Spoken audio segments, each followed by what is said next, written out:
დასავლეთში ევროსკეპტიკოსების გამარჯვებების სერია გრძელდება. ამჯერად ხორვატიის საპრეზიდენტო არჩევნებში ნატოს და ევროკავშირის მიმართ სკეპტიკურად განწყობილმა პოლიტიკოსმა ზორან მილანოვიჩმა გაიმარჯვა. 2025 წლის 12 იანვარს საპრეზიდენტო არჩევნების მეორე ტურში ზორან მილანოვიჩმა ხორვატიის მმართველი პარტიის მიერ მხარდაჭერილი დრაგან პრიმორაცი დაამარცხა და სახელოვანი გამარჯვება მოიპოვა. ხორვატიის დამოუკიდებლობის მოპოვების შემდეგ არჩევნებში ყველაზე დიდი სხვაობა დაფიქსირდა. მეორე ტურში მილანოვიჩმა ამორჩეულთა ხმების 75% მიიღო. ლიბერალური პროპაგანდა მილანოვიჩს სტანდარტული სქემით დაუპირისპირდა, რასაც ყველა არასასურველი პოლიტიკოსის წინააღმდეგ იყენებს. მას პრორუსულის ეპითეტებით ამკობენ, მის წინააღმდეგ ნეგატიურ მესეჯბოქს აგორებენ, მაგრამ უშედეგოდ. დისკრედიტაციის ეს მეთოდები უკვე მოძველდა და მოსახლეობის დიდი ნაწილი ამას ყურადღებას აღარ აქცევს.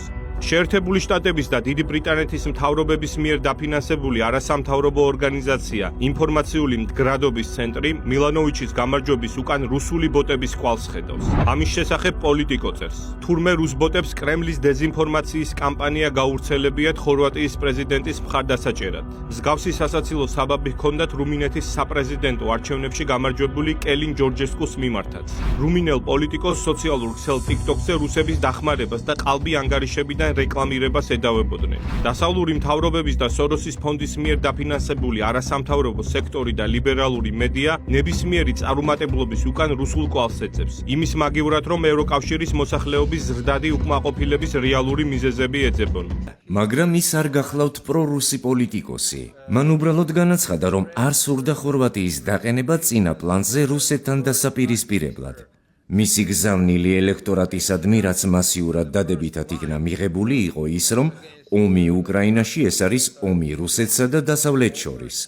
ხორვატია მზად არის უკრაინის მხარდასაჭერად, უკრაინელი ლტოლვილებისა და უკრაინის მთავრობის დასახმარებლად, მაგრამ ხორვატია არ უნდა იყოს გლობალური ანტირუსული პოლიტიკის ნაწილი, იმიტომ რომ შესაძლებელია დიდმა მოთამაშეებმა მიაღწიონ გარკვეულ შეთანხმებებს რუსეთთან და ჩვენ შეიძლება აღმოვჩნდეთ ლუზერების პოზიციაზე.